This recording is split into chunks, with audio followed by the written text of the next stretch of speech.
পর মানে ইউটিউবে যখন ঢুকি তখন দেখি যে চ্যানেলটা নাই। তো পরে মেইল চেক করে যায় দেখি যে চ্যানেলটা টার্মিনেট করে দিছে ইউটিউব থেকে। শুধু কোনো কারণ ছাড়া পুরো ইউটিউব চ্যানেলটা খাইয়া দিছে। এজন্য আর মানে এইবার আর ইচ্ছা নেই শেষ। এবার আর ইচ্ছা নেই আরকি ইউটিউবিং এ ব্যাক করব। কথায় আছে ভাই, ইচ্ছা থাকা সত্ত্বেও কিছু কিছু জিনিস আছে যা আমাদের কপালে থাকে না। হ্যাঁ, তেমনই ঠাডা পড়া কপালগুলোর মধ্যে একজন হলো নিলয় ভাই, মানে অ্যাডভান্স পোলাপান। মানে ভাই 4 মাসের মধ্যে পরাপর 2টা চ্যানেল ডিলিট। তাহলে এখন তোমরাই বলো কেমনটা লাগে। হ্যাঁ, তোমরা তো জানোই ফার্স্টের চ্যানেলে 68কে সাবস্ক্রাইবার ছিল। সেই সময় চ্যানেলটি ডিলিট হয়ে যাওয়ার পর অনেক ভেঙে পড়ছিলেন সে, আর অনেক ভাই ব্রাদার রিকোয়েস্টে অনেক রিকোয়েস্ট করে ভাই তাকে আবার ব্যাক আনা হয়েছে কমিউনিটিতে। তারপরেও দিন শেষে কিন্তু তার কন্টেন্টের কোয়ালিটির কোনো কমতি দেখতে পারি নাই ভাই আমরা। হ্যাঁ, সেকেন্ড চ্যানেল নিয়ে ব্যাক আসতে না আসতে আবার আগের অ্যাডভান্স পোলাপানের ব্যাক পাইছিলাম আমরা। তবে কি আর করার বলো, কপালে যে সয় পাশে সব সময় রয়। সেকেন্ড চ্যানেলে দেখতে দেখতে ভালোবাসার মানুষ হয়ে গেল 58কে সাবস্ক্রাইবার, আর সাথে সাথে কি চ্যানেলটা যাইতে হইলো। মানে ভাই ফার্স্টে আমি নিলয় ভাইয়ের রিসেন্ট ভিডিওটা দেখি নাই, তবে আমি যখন তার ভিডিওটা দেখতে যাই তার চ্যানেলটা কিন্তু আমার সাবস্ক্রাইব করাই আছে। তখন আমি ভিডিওটা দেখতে গেলে আসলে তার চ্যানেলটা খুঁজে পাচ্ছি না। তারপর আবার সার্চ বারে সার্চ করলাম অ্যাডভান্স পোলাপান, তারপরে আমার সামনে আসতেছে না।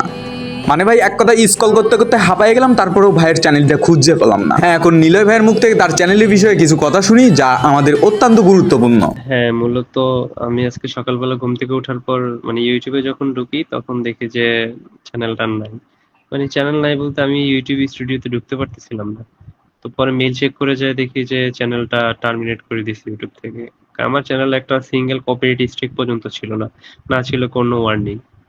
মানে শুধু কোনো কারণ ছাড়া পুরো ইউটিউব চ্যানেলটা খাইয়া দিছে।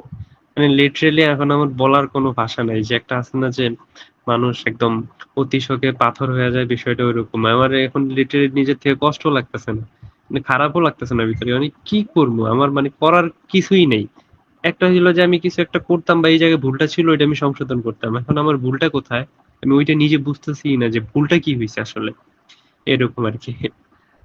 সেজন্য আর মানে এবার আর ইচ্ছা নাই শেষ। এবার আর ইচ্ছা নাই আরকি ইউটিউবিং এ ব্যাক করব। মানে একদম লিটারালি বিন্দু পরিমাণ কোনো ইচ্ছা নাই। শুধু 2টা চ্যানেল 4 মাসের ব্যবধানে চলে যাওয়া আসলে কি বলবো। শোনো নিলয় ভাই, তুমি কিছু বলো আর না বলো, আমরা কিন্তু অল টাইম বলে যাবো তুমি ব্যাক করো ভাই। মানে এক কথায় তোমাকে ব্যাক করতে হবে, না হলে তোমার ভালোবাসার মানুষগুলো কই যাবে। হ্যাঁ, যে সময় ফার্স্টের চ্যানেলটা গিয়েছিল সেকেন্ড চ্যানেলে ব্যাক করা মাত্রই তোমার ভালোবাসার মানুষগুলো খুঁজে পেয়েছিলা। ইভেন আমি আশা করি নেক্সট চ্যানেলেও তুমি তোমার ভালোবাসার মানুষগুলোকে ঠিকই ফিরে পাবা। কথায় আছে না ভাই, কপালের লিখন না যায় খণ্ডন। তো তাই বলি ভাই, দিন শেষে কোনো প্যারা নিয়ে লাভ নেই, আমরা আসি ভাই। তো যাই হোক ভাই, নিলয় ভাইয়ের ভালোবাসার মানুষগুলো সাড়া দাও, আর সবাই একটু নিলয় ভাইরে বুঝাও, নিলয় ভাইরে ভালোবাসা দেখিয়ে দাও। আর দিন শেষে সবাই আমরা সবার হয়ে কাজ করব, এটাই আমাদের প্রতিজ্ঞা। নিজে ভালো থাকবো অপরকে ভালো রাখার চেষ্টা করব। যাই হোক ভাই, এই ছিল আজকের ভিডিওটা বেশি বেশি শেয়ার করে হলেও সবার কাছে পৌঁছিয়ে দাও। দেখা হবে পরে কোনো রোস্টিং লাচারের ভিডিওতে, সেই পর্যন্ত নিজের খেয়াল রাখতে ভুলবা না। সো টেল দেন, বাই বাই, টেক কেয়ার, আল্লাহ হাফেজ।